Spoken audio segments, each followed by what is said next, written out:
Good morning po, good afternoon, good evening, welcome sa channel ko po, Tito Nis Vlogs. I hope nasa mabuti po kayong kalagayan mga kababayan ko.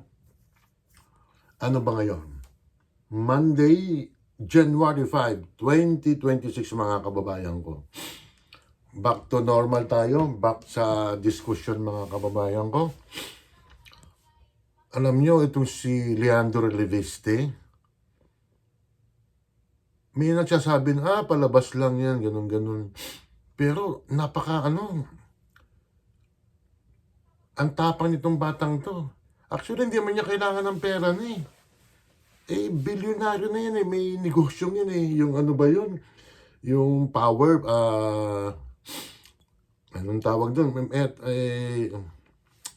Yung sa solar, sorry. Solar energy mga kababayan ko. Grabe, bilyon ang kinikita niyan. Hindi lang siguro sa Pilipinas ang negosyo, baka maybe sa Asia pa, mga babayan ko.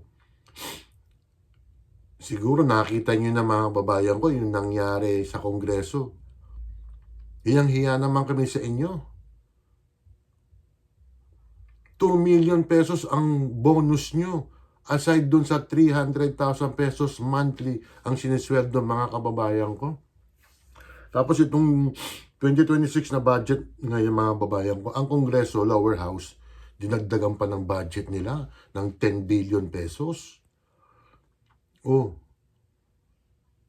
Kasi ipakita nyo yung ang gusto nga ni Kong Leviste, transparency nga, accountability. Ngayon, pinag-iinitan siya ni, sino ba yung nina niyang, si Bicol Saro, si Terry Redon, na ethics committee, may complain. Ituloy mo, Congressman Redon. Ang sabi niya, sige, pag in-ethics committee niyo ko, isisiwalat ko lahat. Alam niyo ba mga kababayan ko, yung mga projects sa Karatig, Maynila na lang, or Karatig, mga sa Bulacan, bandang Pasay, mga Laguna, mga babayan ko. Grabe pala ang project dyan, yung mga halaga. Minsan mapapagawa na ng kalsada, ilang kilometro lang. 50 million mga kababayan ko ito kasi example. Kasi dapat talaga naka-ano ko yung naka-desktop ako papaturo ako sa anak ko para makita lahat. Pero grabe talaga ang napakayaman talaga ng ating bayan. Ayan Meron pa mga babayan ko, may katibayan siya, si Kong Leviste mga babayan ko, na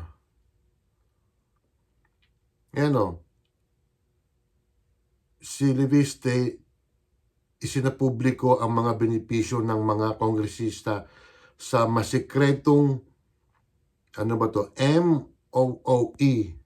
Ibig sabihin ng MOOE mga kababayan ko, Maintenance and Other Operating Expenses mga kababayan ko.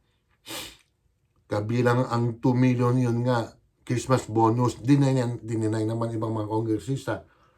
Ayan yung mga cheque Tapos, ito palang MOOE na to, may mga nakatokang congressman dyan na babayaran yung mga vloggers. Sad to say, meron din mga DDS po na nagpapabayad. Maybe siguro sa kakampi ng mga Duterte. Pero, asan yung dignidad nyo? Ang akala ko ba ang mga ang binabayaran lang ang mga Telianista, mga kakampings, mga loyalista. Bakit nangyari? Wala ba kayong prinsipyo? Nagpapabayad kayo? Ako kung mahalukin ako, hindi ako tatanggap ng pera kahit gaano kalaki pa. Meron mga dyan, sumisweldo ng sumisweldo ng pinakamababang sweldo is 15,000 pesos kada month, kada buwan mga babayan ko. Yung speaker pa si Martin Romualdez mga babayan ko, nakikita ko sa mga comment section na pare-pareho ang mga comment, mga tuldok, mga kama, mga apostrophe. Pare-pareho po mga babayan ko. Mabuti na lang nawala na. Pero, I don't know, baka puppet lang to si speaker din, mga kababayan ko eh. Baka pinaka-speaker dyan, si Sandro Marcos na mga kababayan ko. Siyempre, anak ng presidente, mga kababayan ko. Ito, biruin mo, nagkikaos na nga ang bayan natin. May gana pa sila magbigay ng bonus. Sabi ni Redon daw, sa gobyerno kasi meron 13-month pay, may 14-month pay. Paano yung ibang mga government agency na hanggang 13-month pay lang? Sige nga, sabihin mo sa akin, kababayang Redon, na pinagtatanggol mo yung dating speaker at saka yung mga itong issue ngayon sa flood control, may komentaryo ka ba?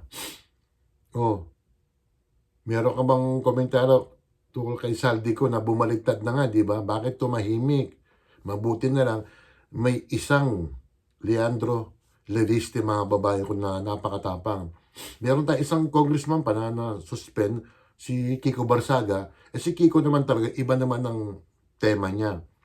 Binabanatan niya ang Kongreso, yung mga polisiya. Pero itong si Leviste, mga babayan ko, si Leandro, abay, may resibo, mga babayan ko. Tignan mo, talagang pinalalabas pa ng mga makamarcos dyan o mga sa Kongreso na, and then si Redon na piniwersa raw na forcibly kinuha yung mga dokumento kay dating Yusek Cabran, mga babayan ko. So, ibig sabihin talaga nun is totoo yung mga dokumento. Bakit tahimik yung mga kongresista dyan? Alam nyo, halos buong Congress, kinalaban ni Leandro Leviste, mga babayan ko. Paano na yan? Pero kayo, kung sa February 6, kasi alam ko, ang alam natin, magpa-file ang Makabayan Black na impeachment. Kasi mag-i-expired na yung yung dinismiss or ng Supreme Court. Kasi ang date ulit to file the second impeachment para ma-impeach si BP Sara, February 6 po, mga kababayan ko. So, yung mga boboto dyan na ang kakapal ng muka, may mga project na more than 1 billion, tapos ang titirahin nyo lang si BP Sara na 125 million pesos sa confidential fund na ayon naman sa COA na malinis naman. Pero pipilitin po nila na lagyan ng butas yung audit report about dun sa 125 million pesos na confidential fund. Kasi 11 days lang daw ng gastos. Sinasabi ng yung effective ng spokesperson ng Malacanang na mga magnanakaw daw ang Duterte, mga babayan ko. Sige, kung magnanakaw na, tingnan natin sa impeachment, mga kababayan ko. Talagang yun ang last hurrah nila. Ang target talaga nila, wag makaupo si BP Sara, mga babayan ko. Isisingit ko lang, di ba may Pulse Asia ba? SWS na survey, yung trust rating ni McCoy, -3. Pulse Asia, mga babayan ko, hindi man ako maniniwala. Pero naggraduhan ko na si McCoy na ang grado ko sa kanya is -15. Itong Pulse Asia, mga babayan ko, yung trust rating, mga babayan ko, 15, -15. And then performance, -14. I-correct nyo lang ako, pero panay negative, mga babayan ko. Ang sabi ng Malacanang, hindi apektado ang Pangulo. Siyempre, survival na lang ang gagawin mo, Pangulong Marcos. Yung baga sa sa salitang kalye is pakapala na ng muka. May isang professor na dyan na, hindi bali mababa ang performance rating ni Marcos. Presidente pa naman din siya. Professor yan, akademyan. Medyo kalbo lang, mga babayan ko. Lahat na lang gagawin po, pero again, saludo ko kay Congressman Leandro Leviste. Tingnan mo, pinapabayaan siya ng nanay niya, si Lauren Legarda. Ibang klase itong ano to. Ang tapang talagang against all odds si Libiste, mga babayan ko. Sana may mag-back up naman dyan kay ano, kay Leandro Libiste. Baka ano yan Huwag naman sana gurgurin yan. Di ba? At saka, mga kababayan ko, hindi natin alam kung makaka-cope up pa ang gobyernong to. Kasi siyempre, may mga PR firm yan na pinagaganda ang image ng administrasyon, mga kababayan ko. Pero, huwag na kayo magpilit. Sige, tapusin lang yung termino mo, Marcos. Total makapal naman ang mukha nyo. Yung spokesperson nyo, yan si Auntie Claire, si Claire Castro. Huwag mo tatanggalin yan. Hanggang matapos yung termino mo, i-retain mo yan. Huwag mo tatanggalin si Claire Castro. Kasi siya po ang dahilan, kaya bumababa yung ratings mo. Ferdinand Marcos Jr. Oh, belated Happy New Year again, mga babayan ko. Ito, shout out tayo. Si Ate Ruby Vlog, Happy New Year sa inyo Cherry Papoy, si Tisay, Ma'am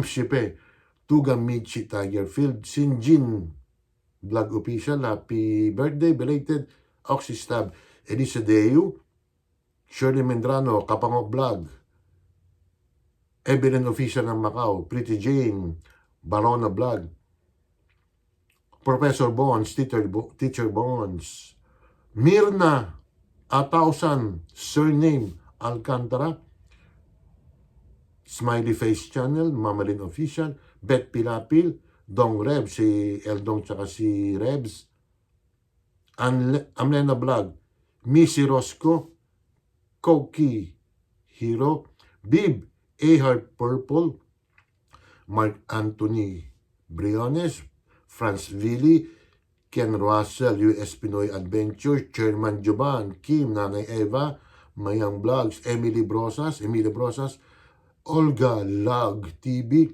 Doc Judes, Cecil Bacus, Kaligatan TV, Bayang Gudang, Ellen Cruz, Nora Padera, Junito Marinado, Myra T. Sanchez, BGT, Buholano Girl, Embren Vlog, Grandy Anuel, Maritas Coho, Charles de la Cruz, sino pa ba? Charles Lumabig, May Labs, sino pa ba?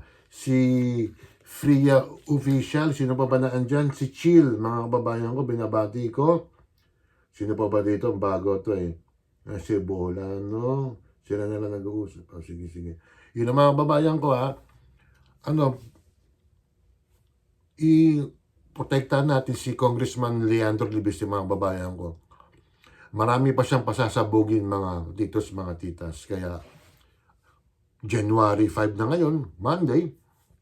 Siyempre, bukas, ituloy-tuloy natin yan, yung mga pinagsasabi ni Kong Libiste, mga babayan. Kasi, tinan mo, grabe, alam naman natin na may mga allowances ng mga congressman na to. Pero, grabe, yung bonus, 2 million pesos. Yung last year, December, mga babayan ko. Kaya naman pala iba, may mga dyan Ngayon na mga babayan ko, paki-like, share lang po, paki-subscribe at mag-iingat po kayo. Salamat, bye.